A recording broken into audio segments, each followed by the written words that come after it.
Halo semuanya, jadi siang hari ini saya akan bercerita tentang kisah seorang raja di Lombok yang memiliki sepasang sendal jepit yang terbuat dari kulit. Nah, cerita ini adalah cerita sepasang sendal yang serakah. Jadi di suatu hari ada seorang raja yang tinggal di kerajaan yang mewah dan memiliki sepasang sendal yang terbuat dari kulit. Nah, sepasang sendal ini kemudian selalu digunakan oleh raja kemanapun dalam perjalanannya, melewati sungai, melewati kerikil-kerikil, melewati batu-batu besar, tanah dan pasir, dan raja tidak pernah memikirkan apakah sendal ini merasakan kesakitan atau bagaimana. Raja tidak pernah membayangkan itu. Oke, selanjutnya raja pulang ke rumah setelah melewati perjalanannya dengan keadaan sendal yang basah. Sendal itu basah.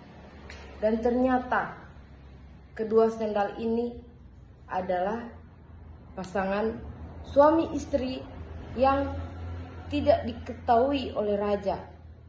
Hingga setelah raja istirahat di malam harinya dalam keadaan yang basah, karena raja menggunakan kedua sendal ini melewati sungai, mereka pun merasa tidak nyaman dan kedinginan. Hingga sang suami ini dari sendal dua pasang itu ya. Kan suami istri ya. Jadi suami ini mengajak istrinya untuk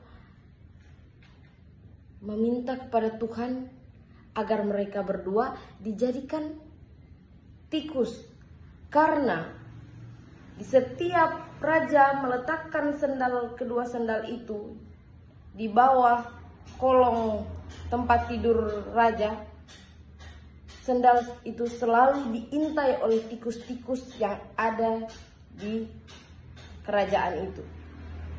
Tikus-tikus itu mencium bau-bau yang keluar dari kedua sendal itu, dan tikus-tikus itu mengintai kedua sendal itu, suami dan istri.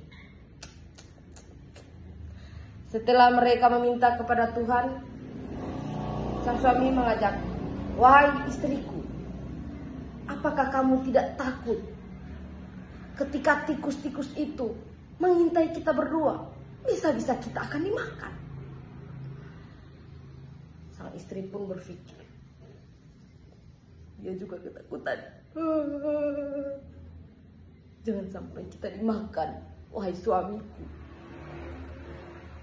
Kalau begitu, mari kita minta kepada Tuhan untuk kita dijadikan tikus saja.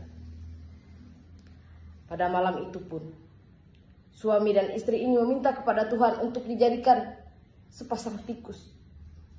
Dan Tuhan pun mengabulkan permintaan mereka. Jadilah suami istri ini yang dari kulit ini, sendal dari kulit ini dijadikan sepasang tikus yang bertubuh besar, lebih besar dari tikus-tikus yang mengintai mereka. Karena mereka merasa mereka memiliki tubuh yang besar, mereka kemudian ditakuti oleh tikus-tikus yang mengintai mereka. Dan mereka kemudian mengganggu tikus-tikus kecil itu.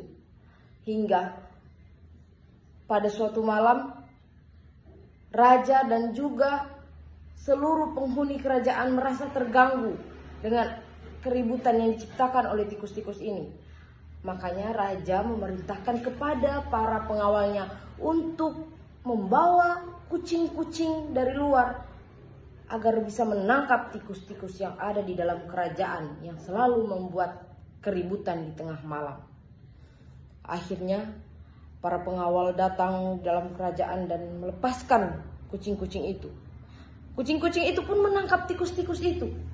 menangkap tikus ini, menangkap suami istri ini. Dan kemudian tikus suami dan istri ini merasa tidak ingin lagi menjadi tikus karena mereka bisa saja ditangkap dan disantap oleh kucing-kucing itu. Lahirlah pemikiran dari suami untuk meminta lagi kepada Tuhan. Dia mengajak istrinya, "Wahai istriku, bagaimana kalau kita minta kepada Tuhan untuk kita dijadikan kucing saja?" Istrinya berpikir, "Ya, ayo kita minta jadi kucing saja, wahai suamiku." Mereka pun meminta kepada Tuhan untuk dijadikan kucing.